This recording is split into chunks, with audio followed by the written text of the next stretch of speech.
Punta ng mamaya yun lang. Ayan. Oo. So, Francet, kasi yung tanong kanina ni Ana medyo hindi diretso. So, yung sagot nyo rin medyo vague. Na pwede naman talagang magkasama pa rin kayo sa future. Pero as friends lang, di ba? Tapos pag tinatanong kayo ngayon, parang automatically ang sagot nyo talagang friendship, ganyan, friends lang, magkaibigan. So, yung diretsong tanong na in the future, nakikita nyo ba ang sarili nyo na magiging kayo as boyfriend mo si Francine, boyfriend mo si Seth, at ikaw Seth, girlfriend mo si Francine? Ganon ka-diretsong tanong. Kasi mga 5 years na rin kayo together, di ba? Tama ba? 2019 kayo start ko. So, mga 5 taon na rin kayo magka-love team. So, gano'n na, feeling namin, nagkakailaban na ba kayo or what? So, yun. Nakita nyo bang magiging kayo in the future? O kung kayo na ba ngayon? Nakikita namin eh.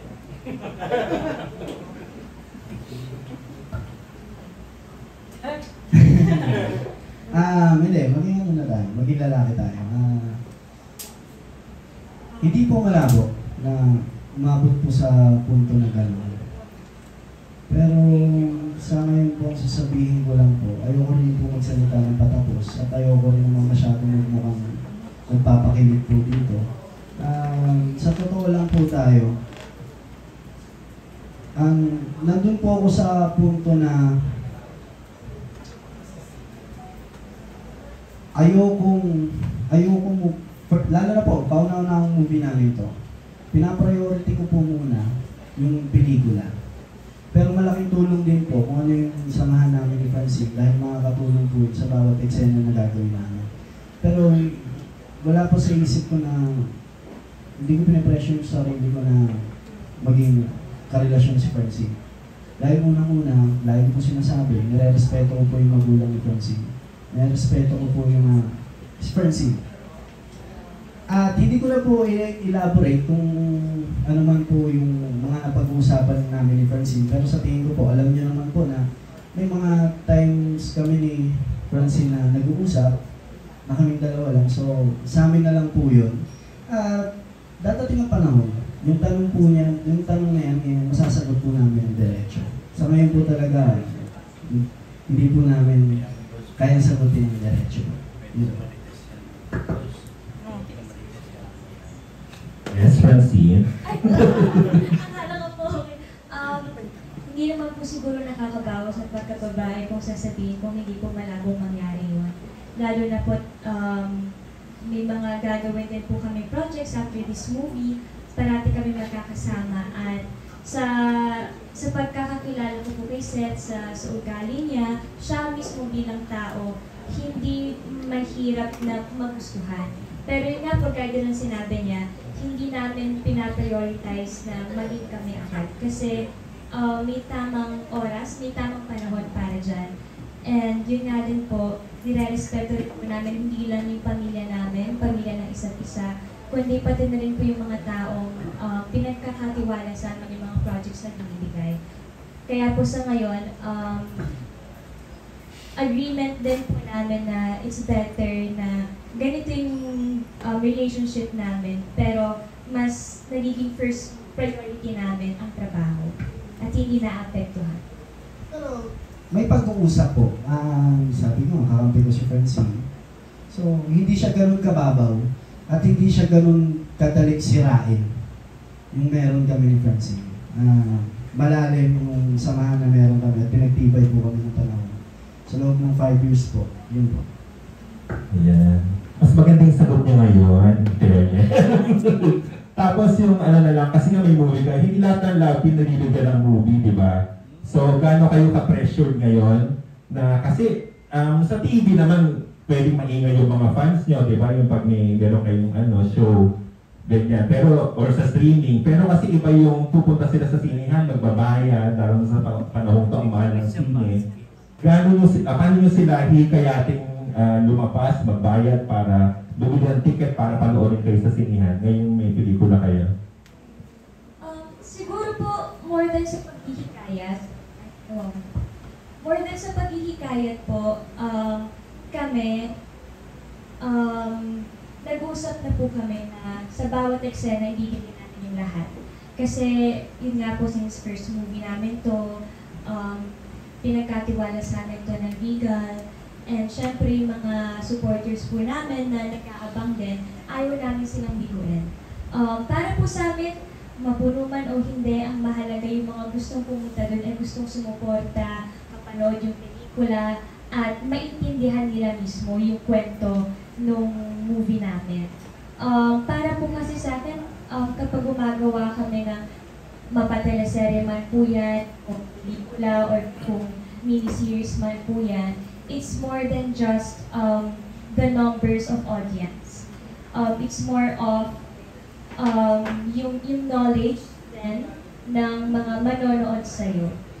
Kaya po, kung sino man po yung mga susuporta sa amin, bukod sa mga supporters namin, maraming salamat po. And we can't wait na rin po na maihanda sa inyo yung niluluto namin proyekto na to.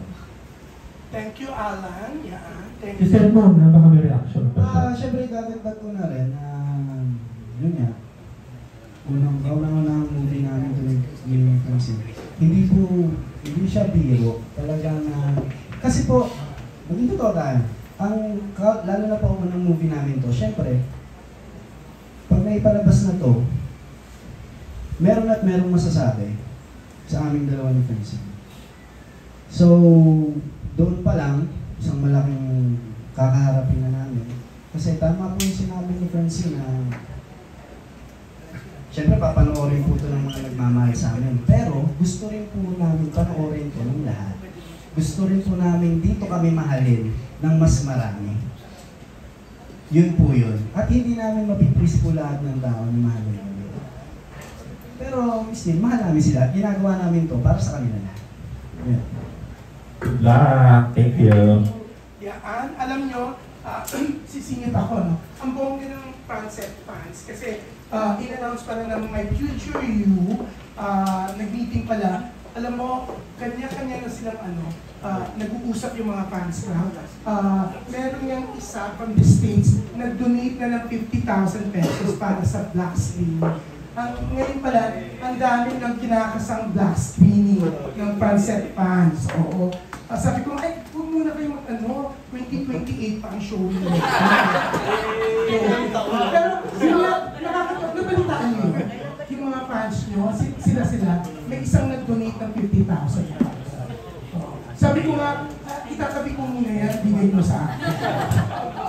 Yeah, pero ang bongga ng fans nyo. Pero eto, Junardo, bago ikaw, pinapatanong na ni Natalie Tumada. Ano kasi, Natalie, nag-text ka sa akin, no?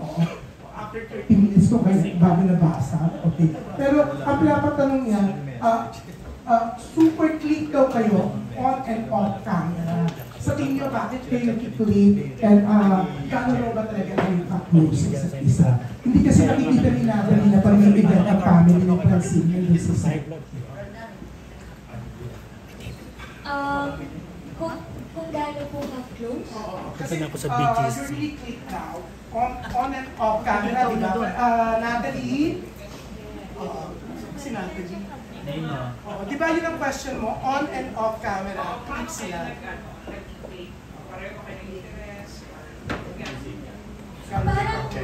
Parang yun po yung sagot. Kasi sa tagal po ng friendship namin ni Seth, ang dami namin na-discover sa isa't isa na pareho pala kami. Pag sa pamilya, sa kapatid, bilang anak. Kaya I think po, yun yung mas nagiging main factor kung bakit po kami nag-click on and off cam. And siguro yung mga, mga pangarap din, mga paniniwala sa life, sa mga bagay-bagay, I think mas yun po. Kasi mas transparent kami sa isa't isa. Kaya kami nag-click. Hindi pala sure, no? Pero yun po. Kasi po ngayon mas kilala na namin yung isa't isa. Yun po, parehas kami ng gusto, parehas po kami ng kinalakihan, parehas din kami ng mga ayaw. Siguro, totoo kami sa isa't isa. At sa puntong pagiging totoo namin sa isa't isa, siguro nakikita rin po ng tao yun. Nakikita rin po ng tao yung bawat tingin ko kay Francine, bawat tingin din sa akin yung Francine, totoo. So, yun po yung, ano namin, sikreto. Secret, sinabi mo na. May follow-up si Bob. Ano daw nagustuhan nila? Ano daw nagustuhan nila? Yung pangkahalatan. Yeah, everything about her. Yung buong Francine, panlabas sa panloob. Pangkolong doon. Saka syempre, yung sabi ko, parehas ka lang din. So, Iyan na, pangmaritas mo. Sa web.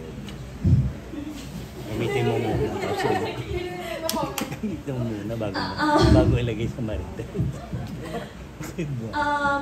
Bukod po sa, syempre sa panglabas ni Seth, dahil nga po, kung minsan nag-uusap kami, mas nakikilala ko siya bilang anak.